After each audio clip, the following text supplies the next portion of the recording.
As New Zealand prepares for one of its biggest rugby challenges of the season, anticipation is building around the selection decisions that could shape the outcome of a fascinating clash against Ireland.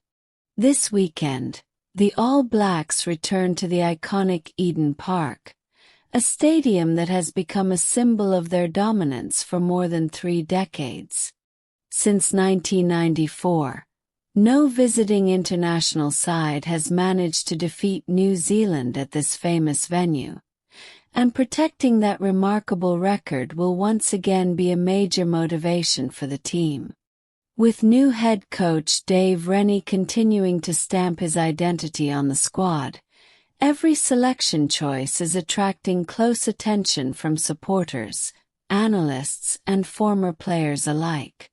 Rather than making changes simply for the sake of rotation, the coaching staff appears focused on finding the right balance between physicality, mobility, and experience as they prepare for one of the world's strongest rugby nations. Reports suggest that Dave Rennie is carefully evaluating his back row options, with several talented players competing for limited starting positions. The biggest talking point revolves around whether Lock Tupou Vaa'i could be shifted to the blindside flanker role, a move that would allow Patrick Tuipulotu to partner Josh Lord in the second row.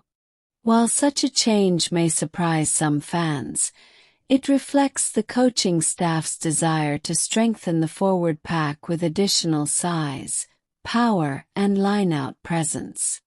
Throughout modern rugby, versatility has become one of the most valuable qualities a player can possess, and Vaa'i has consistently demonstrated the athletic ability to adapt to different responsibilities within the forward pack.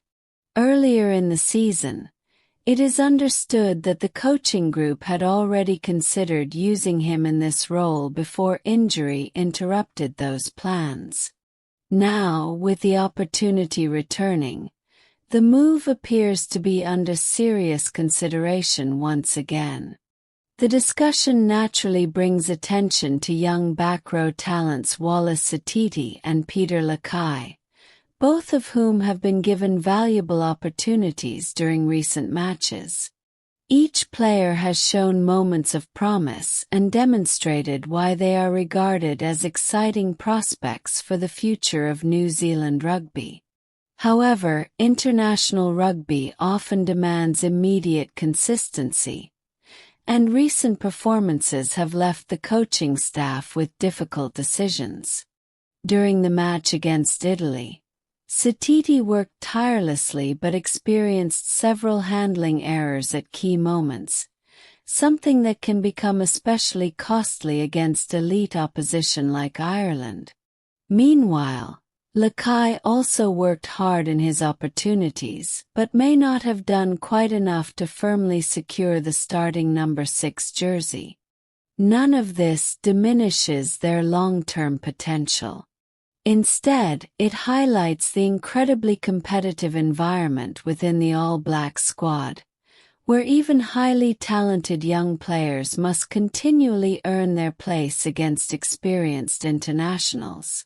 One player whose position appears much more secure is Captain Ardie Savia, widely respected across the rugby world. Savia continues to provide leadership through both his performances and his experience. His energy around the field, defensive work, ball carrying, and ability to influence key moments make him one of the first names on the team sheet. Alongside him, Luke Jacobson is expected to retain his place after impressing with composed display against France. Initially, some supporters questioned his selection, but his performance answered many of those doubts by demonstrating strong defensive work, accurate support play, and excellent work at the breakdown. Another interesting option available to Dave Rennie is Anton Segner, whose impressive debut attracted positive attention. Born in Germany before developing his rugby career in New Zealand, Segner represents another example of the increasingly international backgrounds found within modern rugby. His height and athleticism provide additional line-out options, while his physical approach around close contact situations offers another tactical dimension. Having multiple players capable of performing different roles gives the coaching staff greater flexibility depending on the strengths of the opposition. That flexibility may prove especially valuable against an Irish team renowned for its discipline, structure, and ability to control possession over long periods. While much attention has focused on the back row battle, another fascinating tactical discussion involves the front row and the scrum. Reports suggest the All Blacks believe there may be opportunities to challenge Ireland in this area of the game. Although Ireland remain one of the strongest international teams, recent matches have revealed moments where their scrum has come under pressure.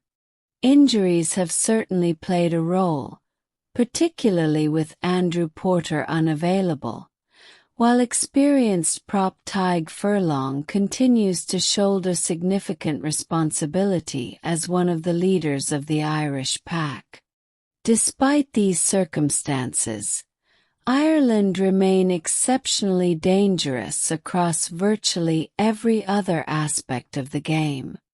Their defensive organization, structured attack, breakdown efficiency, and tactical kicking have made them one of the most consistent teams in international rugby over recent years.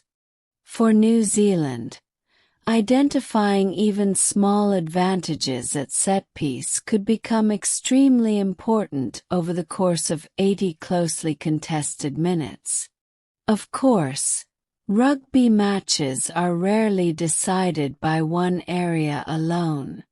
Every phase contributes to the overall contest, and one player expected to test New Zealand throughout the afternoon is scrum half Jamison Gibson Park. Interestingly, Gibson Park was born and raised in New Zealand before eventually representing Ireland at international level, adding an extra layer of interest to the occasion. His accurate box kicking has become one of the defining features of Ireland's tactical approach. Contestable kicks allow teammates to compete aggressively in the air, disrupt defensive structures, and force opponents into difficult decisions under pressure. France used this tactic only sparingly during their recent encounter with New Zealand, while Italy showed occasional success without maintaining the same level of consistency. Ireland, however, have developed this area into one of their greatest strengths, making it likely that New Zealand's back three will face repeated aerial challenges throughout the match. As a result, Dave Rennie is reportedly giving careful thought to his wing selections alongside established stars Will Jordan and Damien McKenzie. Injuries have complicated those decisions, with both Fahai Finianganofo and Leroy Carter unavailable, reducing the number of experienced options available for selection. This situation opens the door for Caleb Clarke, who could return to the starting lineup after missing the previous match against Italy.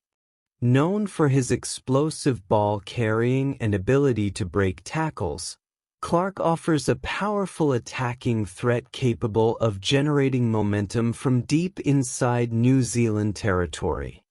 At the same time, debutant Josh Moorby impressed coaches and supporters alike with a confident performance in Wellington, demonstrating composure, reliable handling, and intelligent positioning under pressure.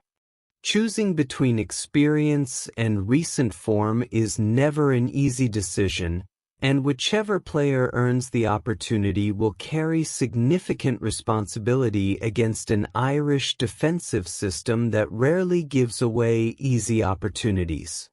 Beyond the individual selection debates lies a broader story about the evolution of this All Blacks team under Dave Rennie.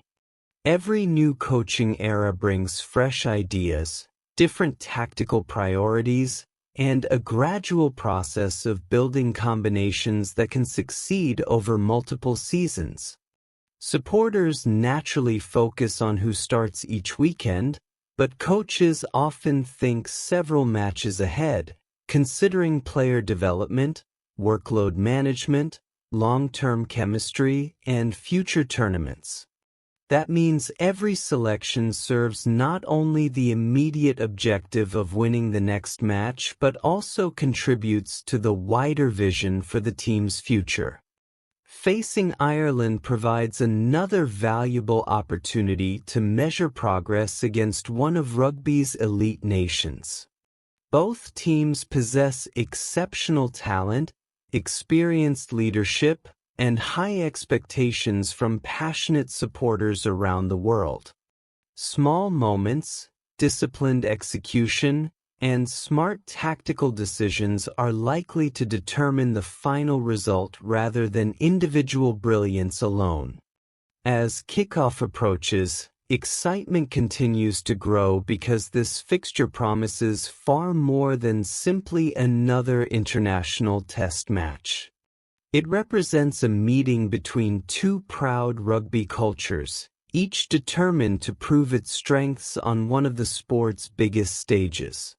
Whether the final team includes Tupou Va'ai at blindside, whether Wallace Satidi or Peter Lakai feature in the matchday squad, whether Caleb Clark returns on the wing, or whether another surprise selection emerges, every decision made by Dave Rennie will reflect careful planning aimed at giving New Zealand the strongest possible chance of extending their remarkable Eden Park record.